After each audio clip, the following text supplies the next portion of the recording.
Hello बच्चों, this is your Rahul Arora sir.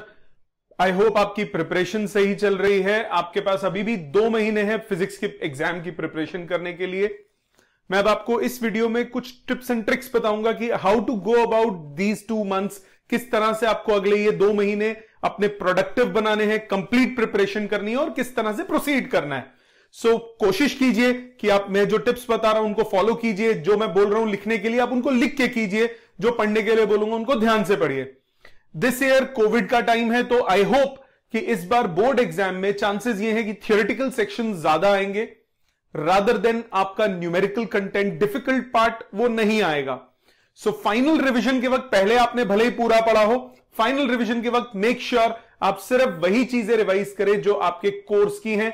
Syllabus change हुआ था, उसमें जो डिलीटेड पोर्शंस हैं उनको आप ध्यान से देखिए कि वो डिलीटेड पोर्शन आप पॉजिटिवली रिमूव कीजिए। जो डिलीटेड पोर्शन है उसको बिल्कुल नहीं पढ़ना है, ठीक।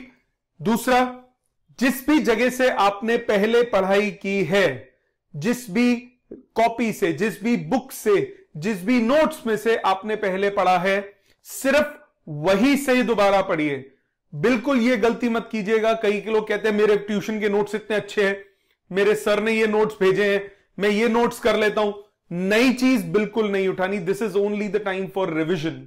आपको दोबारा पढ़ना है जो आपने पढ़ा है, आपने लिख के पढ़ना है जो आपने पढ़ा है, नया कुछ नहीं करना। ये सबसे पहला पॉइंट। नया कुछ मतलब जहां से पहले पढ़ाई नहीं की, जिस पैटर्न में पहले पढ़ाई नहीं की, लास्ट मोमेंट पे अपना पैटर्न चेंज नहीं करना है। नंबर 2, सेकेंड पॉइंट, जो भी आप चैप्टर दोबारा करें उसको जरूर लिख के कीजिए। उसमें जितनी भी डेरिवेशंस हैं उनको लिखिए। Make sure you right everything. लिखने की आदत थोड़ी कम है, but make sure you right everything. Derivation देखिए, जो भी डेरिवेशन है उसको आपने पढ़ लिया अच्छे से, उसको एक बार किताब बंद कीजिए, जहां से पढ़ रहे हो वो बंद करके उसको दोबारा पढ़िए। ये हो गया सेकेंड पॉइंट। फर्स्ट मैंने बताया नया कुछ नहीं, नई जगह से कुछ नहीं। नंबर 2, सारी डेरिवेशंस, सारी डेफिनेशंस जो आपने जहां से पढ़ रहे हो वहीं से वो सारी डेरिवेशंस, डेफिनेशंस आप दोबारा पढ़िए, पढ़ के लिखिए। ये 2 पॉइंट। नंबर 3, न्यूमेरिकल्स आप एनसीईआरटी से करेंगे सिर्फ, अब कहीं और के नहीं। जो पहले पढ़े डिटेल में दोबारा सारे के सारे करने मत बैठ जाइए। सिर्फ एनसीईआरटी के न्यूमेरिकल्स, सारे सॉल्व्ड क्वेश्चंस, सारे अनसॉल्व्ड क्वेश्चंस। चैप्टर कंप्लीट करने के बाद थियोरेटिकली आपको एनसीईआरटी के क्वेश्चंस प्रिपेयर करने हैं। एक एक क्वेश्चन लिख के करना है, एक एक क्वेश्चन दोबारा करना है। 2 मंथ है, आराम से होता है, ठीक। ये हो गया थर्ड। पहला क्या बोला मैंने? फर्स्ट, नया कुछ नहीं। दूसरा, सारी थ्योरी, डेरिवेशन, डेफिनेशंस लिख के। तीसरा, न्यूमेरिकल्स करने हैं एनसीईआरटी से। And fourth, the most important of all, papers, practice papers. Time limit लगा के आप प्रैक्टिस पेपर्स बार बार कीजिए। कितने पेपर्स? जहां भी आप पढ़ते हैं, मेरे से पढ़ते हैं तो मेरे पास, कहीं और पढ़ते हैं, कहीं और कोई और वीडियो देख रहे हैं तो जिस भी टीचर से आप पढ़ते हैं उसको बोलिए सर पेपर्स दीजिए, पेपर्स दीजिए।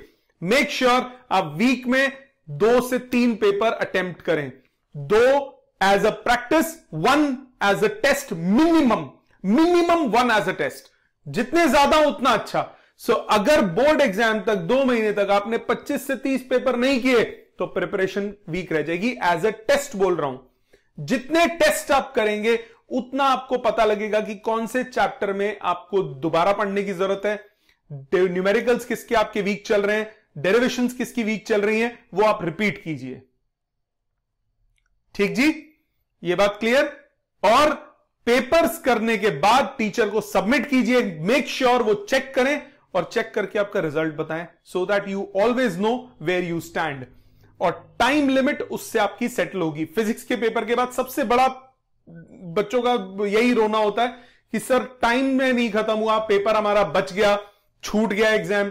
वो छूटेगा नहीं अगर आप पेपर्स प्रैक्टिस करके जाएंगे। सो मेक श्योर आप पेपर्स करें, तो वो आपका एग्जाम छूटेगा नहीं। आपको हमेशा पता रहेगा कि आप इस मोमेंट पे कितने टाइम और लगना है आपको।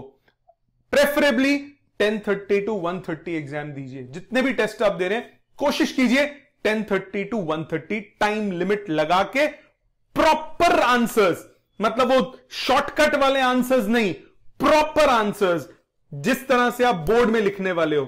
बच्चे यहां पे गंदा लिखते हैं, टेस्ट में, ट्यूशन का टेस्ट में गंदा लिखा, पेपर में साफ लिखने की कोशिश करते हैं, फिर कहते हैं सर वहां कंप्लीट नहीं हुआ।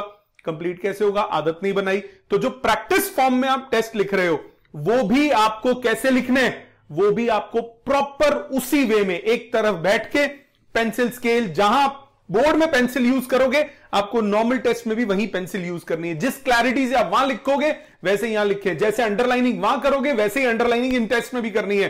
तभी आपकी टाइम लिमिट सेट होगी, तभी आप टाइम से यहां एग्जाम खत्म कर पाओगे, तो बोर्ड में भी हो पाएगा।